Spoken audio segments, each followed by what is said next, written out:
요즘 가장 뜨거운 이슈를 집중해서 파헤쳐보는 이슈 플러스 시간입니다. 오늘은 우리가 주목해야 할 변화의 큰 축을 예상해보는 시간 가져보려고 하는데요. 시대의 마음을 캐내는 마인드 마이너, 이런 어떻게 보면 닉네임을 가지고 계신 분인데요. 저는 사실 이분이 참 부럽습니다. 우리 모두가 한 번쯤 꿈꾸는 게 조금 앞에 있을 미래가 어떻게 될지 그걸 미리 알았으면 좋겠다라는 생각을 늘 갖게 되는데, 이분만큼 그런 경지에 가까이 가 있는 분이 있을까 하는 생각이 드는데요. 오늘 어렵게 모셨습니다. 송기령 작가 오셨습니다. 어서 오세요. 네, 안녕하세요. 반갑습니다. 송길령입니다. 아, 예. 아니, 많이 모시고 싶은데 매번 이 책만 내야 나오세요. 왜? 공부를 해야 돼서. 예. 지난 가을에도 새 책이 나왔더라고요. 이번에는 핵 개인의 시대가 올 거라고 예보를 하셨는데, 핵 개인 대략 짐작도 가는 것 같고 한데 어떤 의미입니까? 이제 책 새로 낸 지 3개월 채 안 됐는데요. 네. 제목은 시대에 뭐라고 해서 시대를 한번 예보해 볼 수 있을까? 조심스럽게 이제 시도해 본 거고요. 요번에 예보는 무엇이냐면 핵개인이 온다라는 걸 보여드린 거예요.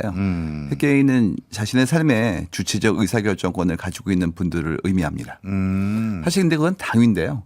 근데 지금까지 그게 좀 어려웠던 게 어떤 일들은 모둠으로 해야 되니까 네. 내가 역할을 하는 경우가 많고 때에 따라서는 좀 우회할 수도 있고 때에 따라서는 다른 사람들의 의견을 좀 더 받아야 되는 경우가 있어가지고 네. 우리가 우리 욕망을 좀 많이 지금 것은 펼치지 못했는데 네. 이제 여러 도움 때문에 자신의 욕망을 펼칠 수 있도록 사회가 바뀌고 있다.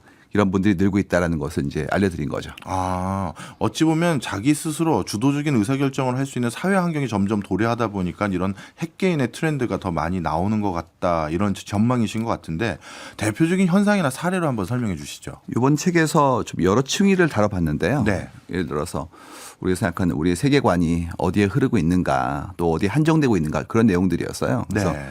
첫 번째는 이제 K는 대한민국이 아니다라는 제목으로 냈던 챕터였는데 네. 우리가 이제 국가라는 굉장히 안전하고 그다음에 협력할 수 있는 바운더리에 살고 있으나 예. 때에 따라서는 인류라는 그런 형태의 모둠에서 역할을 하기도 하고 때에 따라서는 도시의 한 구석에서 우리의 가까운 분들과 생활하기도 하고 하기 때문에 예. 이 범위가 굉장히 가변적이거든요. 예. 그래서 본인이 정체성을 어떻게 인식하고 자신의 삶의 범주를 어디까지로 정의하고 있는가, 혹은 동적으로 변화하는 나의 생각의 다양성에 대한 부분들을 어떻게 스스로 이해하고 상대와 같이 논의할 수 있는 것인가에 대한 부분들을 설명한 것들이 좀 있고요. 그리고 또 요즘 가장 중요한 이슈였던 예. 지능을 가진 개체가 인간이 아닐 수도 있는데 예. 그러면 그런 형태의 새로운 어떤 도움 내지는 존재들과 어떻게 협력할 것인가, 이제 이 문제가 떠오르고 있는 게 너무 명확해가지고 네. AI 혹은 로보틱스 이런 새로운 형태의 기술과 어떻게 우리는 새롭게 우리의 삶을 정의할 것인가에 대한 부분도 좀 생각해 봤고요. 네. 당연히 또 가족이라는 그런 존재도 너무 소중한데 네. 가족과의 어떤 유대라든지 혹은 연대라는 것이 어떻게 새롭게 정의될 수 있을 것인가, 이런 부분들도 살펴보았습니다. 네. 말씀 쭉 듣고 보니까 진짜 개인이 주변과 공감하고 소통하는 그 방식과 기회가 많이 달라진 것 같아요. 쭉 말씀 듣고 보니까 진짜 제 주변 사람이 하나 떠오르는데, 식구가 5명인데 5명이 다 다른 집에 살아요. 네네. 충분히 그럴 수 있죠. 예. 그런 게 아마 요즘은 아주 일반화된 가정도 많을 거라고 생각이 듭니다. 실제로 그러면 이 핵개인이라는 말 자체가 핵가족에서 모티브를 얻었던 그런 뭐라고 유래가 있기 때문에 많은 예. 분들이 그러면 핵가족보다 작은 건 핵개인이고 그렇네. 그럼 핵개인은 1인 가구예요? 이렇게 질문 주시거든요. 예. 근데 1인 가구도 반찬을 본가에서 얻어먹으면 핵개인이 아닙니다. 그리고 5인 가구가 함께 살고 있는데 예. 각자가 삶에 대해서 주체적으로 결정하고 잘 살아가면 그때는 핵개인일 수 있어요. 그렇네요. 네네. 각각 방에 따로 들어가서 소통도 잘 안 하는 가정도 많거든요. 근데 거꾸로 이럴 수도 있어요. 소통을 하는데 네. 그 방식이 반드시 예전처럼 모여가지고 한 식탁에서 모든 걸 다 얘기하는 경우도 있고 예. 그렇지 않고 단톡방에 남길 수도 있고요. 네. 그렇지 않고 5분이 따로따로 만나셔가지고 얘기할 수도 있거든요. 그 모든 게 각자가 별 무리 없고 스스로의 행복감에 많이 도움이 된다면 핵개인이라 볼 수 있어요. 네.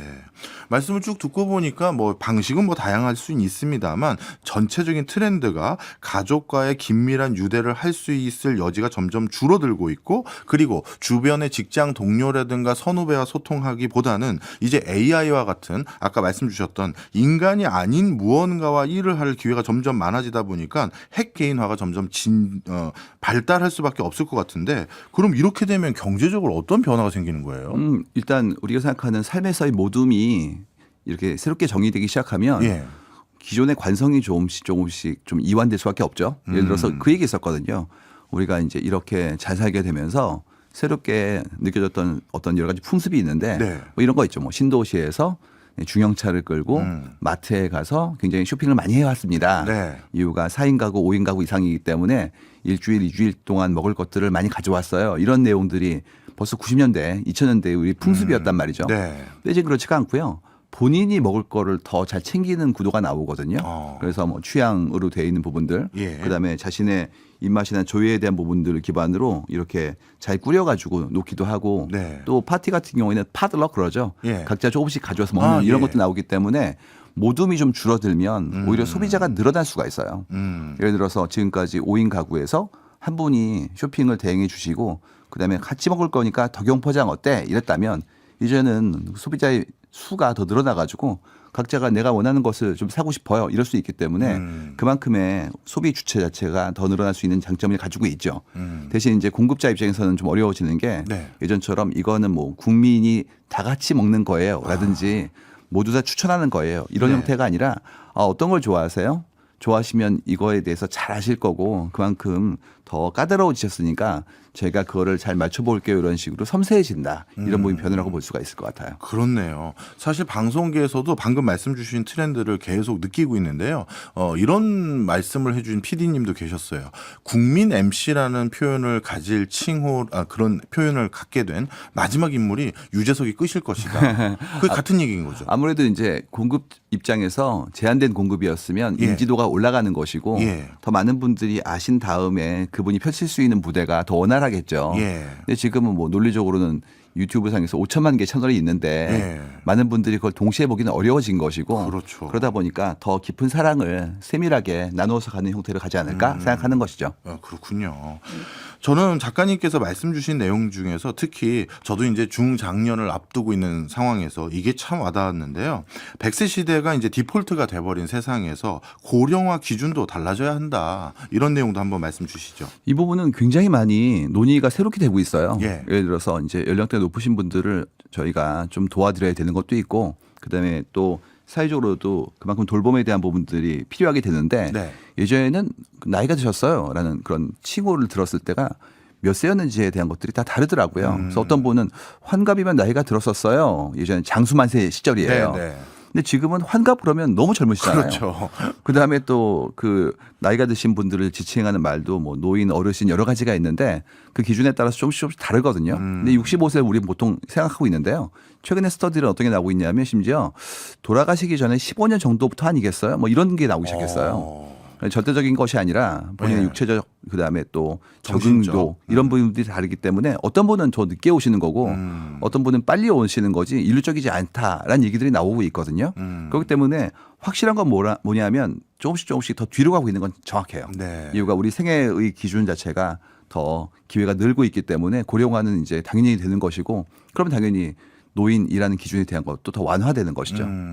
어찌 보면 이제 노인을 판단하는 가장 중요한 근거가 나이가 아니라 어찌 보면 신체적, 정신적, 그리고 제일 중요한 건 사회 일원으로 계속 어떤 일을 하고 계신지가 중요할 것 같은데, 그러면 앞으로 노인을 좀 줄이기 위해서 아니면 적극적으로 노년을 보내는 사람들을 늘리기 위해서는 재사회화 이런 거 중요할 것 같은데요. 재사회와 현행화에 대한 부분들이 가장 많이 떠오를 거예요. 예. 지금 뭐 교육이라는 것들도 예전에는 학령기 교육, 이제 사회의 어엿한 일원이 되기 위해서 필요한 것들을 배우고 그다음에 직업이라는 게 중요하니까 그것을 얻기 위한 노력들을 해야 된다는 시기였단 말이에요. 근데 지금 그렇지가 않고 평생교육이라는 말이 단순히 예전에 있던 구호 정도의 수준이 아니라 네. 직업을 새롭게 나의 업을 재정하기 위한 것으로 만들어지는 것들이 보여져요. 네. 최근에 나왔던 책들을 보면 이런 거 나오거든요. 이제는 여러 세대가 함께 삽니다. 뭐 퍼레이니어라는 책인데 네. 8세대 정도가 살고 있는데 나중에는 9세대, 10세대가 같이 산다는 거예요. 그리고 그의 삶이 100세가 넘어가기 시작하면 이제는 직업이 오히려 사람보다 더 일찍 사라져요. 예를 들어서 최근에 나오는 게 뭐 타이피스트라든지 예. 또 요즘은 뭐 통역하시는 분들도 일거리가 조금씩 준다는 게 느껴지고 있잖아요. 예. 그러면 이제 그런 기술의 발전이 나오면 예전에 큰 보수를 받거나 역할을 했던 분들의 직업이 없어지거나 위축되죠. 그러면 이제 우리는 새롭게 새로운 직업을 해야 돼요. 그러면 새로운 직업을 얻기 위한 노력을 또 교육을 받아야 되니까 한 3개 정도의 직업은 가질 것 같아요. 라는 얘기들이 지금 나오고 있는 중입니다. 그렇군요. 어렵게 입시 공부 끝내서 간신히 사회생활 했는데 뭘 또 배우라니까 스트레스이기도 한데. 우린 지금까지 좀 낭만적이었던 것 같아요. 이걸 하면 평생 산다 그랬는데 맞아요. 평생은 길어지고 직업은 짧아진 거죠. 그렇죠. 네. 그러면 앞으로 무언가를 더 배워서 우리가 지능화한다라고 표현해야 될까요? 이런 게 우리 사회에서 어떻게 받아들이고 변화를 일으킬까요? 늘 해야 되는 걸로 나올 것 같아요. 그래요? 예, 지금까지는 몇 세까지는 이런 걸 열심히 하고 그다음에 일정 자격을 획득하고 직업을 가지면 거기서 숙련을 기반으로 당신이 역할을 하는 것이에요. 였다면 이제 예. 그렇지가 않고 현재 하는 일도 진화하기 때문에 그만큼의 현행화를 위한 노력을 해야 될 것이고 그리고 이 직업에 어떤 수명이 닿으면 새로운 직업으로 이전하기 위한 노력을 또 해야 돼요. 그런 식으로 계속 배워야 될 것 같아요. 네. 저희 부모님 세대가 저 공부할 때 그 대학 입시, 요즘 입시철이니까 대학 입시 때 말씀 주셨던 게 뭐였냐면 이 대학 입시는 엄청 전력 질주로 빨리 뛰어서 순위권 안에 들면 나머지는 천천히 걸어가도 된다 이랬는데 이제 그게 아니네요. 근데 그때 이제 말씀하셨던 게 대부분 다 몇 등 하면이었거든요. 예. 근데 제가 이번 책에서 썼던 내용 중에 하나가 뭐가 있냐면 왜 우리는 경쟁할까의 문제였어요. 그건 정해진 자리가 있고 거기에 갈 수 있는 삶의 숫자가 한정되기 때문에 예. 그 안에 들면 안온하다 뭐 이런 종류의 얘기였단 말이죠. 네. 근데 그러면 어떤 이슈가 걸리냐 하면 항상 불안해요. 맞아요. 예, 이긴 사람도 불안하죠. 전락할 수 있을 네. 위험성을 안고 있어야 되고요. 그다음에 거기에서 등수에 못 든 분들은 열패감을 가지고 있죠. 예. 제가 들었던 슬픈 얘기는 공부 정말 잘하셨다는 대학 교수분들인데 지금도 수능 보는 꿈을 꾸신대요. 학력고사 같은 거. 이런 악몽이. 예, 트라우마가 있다는 얘기예요. 그래서 공부 잘하셨어요라고 하는 분도 그런 거 얘기를 들어보면 그 공부 잘한다는 게 지금까지는 수평적 평가였던 것 같아요. 근데 그렇지가 않고 각자가 자기가 좋아하는 거를 선정해서 예. 스스로 깊어지는 순간 경쟁을 안 할 수 있잖아요. 네. 그렇기 때문에 책에서는 어떤 얘기를 들었냐면 오리너구리라는 그런 동물이 있는데 오리너구리. 예, 이 친구는 기존에 있는 생물학의 분류 체계에 따르면 분류가 잘 안 되는 친구거든요. 예. 부리가 있는데 그다음에 헤엄을 치고 털이 있는데 알을 낳고 물갈퀴가 있지만 젖을 먹여요. 예. 그래가지고 어떻게 됐냐면 오리너구리 과가 됐어요. 분류가 안 되니까. 그래서 다 같이 오리너구리가 되면 얼마나 좋을까. 예. 왜냐하면 분류가 안 되면 경쟁하지 않거든요. 그렇네요. 그렇기 때문에 지금까지 공부 잘한다라는 게 수평적 평가였다면 예. 이제 그건 좀 그만하면 얼마나 좋을까에 대한 내용들을 한번 넣어보았습니다. 듣기만 해도 유토피아인데요. 그리고 또 요즘은 능력 또는 직업 또 지능 이런 거 걱정하는 분도 계시지만 또 더 큰 고민이 관계더라고요. 나는 요즘 MZ 세대들하고 대화 나누기가 무서워요. 이런 분도 계시고 반대로 MZ 세대들도 아니 저는 회사 윗분들하고 잘 지내고 싶은데 그게 잘 안 돼요. 이 관계는 어떻게 해야 됩니까? 이제 함께 사는 것은 모둠살이를 하는 우리 종의 숙명 같은 것이다라고 말씀을 하시고요. 예. 그리고 또 학자들은 이런 얘기도 하세요. 같이 있어야 행복해져. 우리가 혼자 있으면 외로워지기 때문에 이거는 별로 도움이 안 돼 이렇게 말씀하시거든요. 예. 근데 문제는 함께 있는데 함께 있는 것이 어려운 상황일 때는 예. 함께 있기 위한 규칙을 우리가 좀 다시 한번 재정의해 봐야 될 때가 된 거거든요. 예. 근데 지금까지는 우리 사회의 어떤 방법 자체가 좀 수직적 체계였어요. 네. 그래서 후배가 있고 선배가 있고 먼저 행하신 분이 있고 따라오는 분이 있고 그렇죠. 그다음에 서열 같은 것들이 섬세하게 촘촘하게 규정되어 있는 상태였거든요. 예. 근데 이제 그렇지가 않고 함께 일하는 사람들이 동료고 예전처럼 뭐 상사 부하 그런 얘기가 아니라 예. 그다음에 임직원이 아니라 구성원이고 이런 네. 식으로 수평적 사회로 가고 있는 중이에요. 예. 그렇다면 이제 해야 될 일은 뭐냐면 상대가 나랑 다를 수 있겠네. 예. 그럼 그분들이 왜 이런 생각을 하실까에 대한 걸 고민해 봐야 되고요. 예. 거꾸로 나도 소중하고 상대도 소중하다면 각자의 소중함을 존중해야지 하대하거나 나와 다른 형태의 삶을 산다고 해서 그의 삶을 이렇게 배관시하거나 하는 것들은 곤란해라는 것을 이해하게 되는 거거든요. 네. 그러면 갈등이 생길 수가 없어요. 이유는 서로 소중히 대하기 때문에 네. 갈등의 근원적인 부분들이 이제 제거되는 것이죠. 그래서 지금 고민하셔야 될 문제는 사회가 확실히 수직에서 수평으로 가고 수평으로. 있다. 네. 이건 이제 인식하시는 거예요. 네.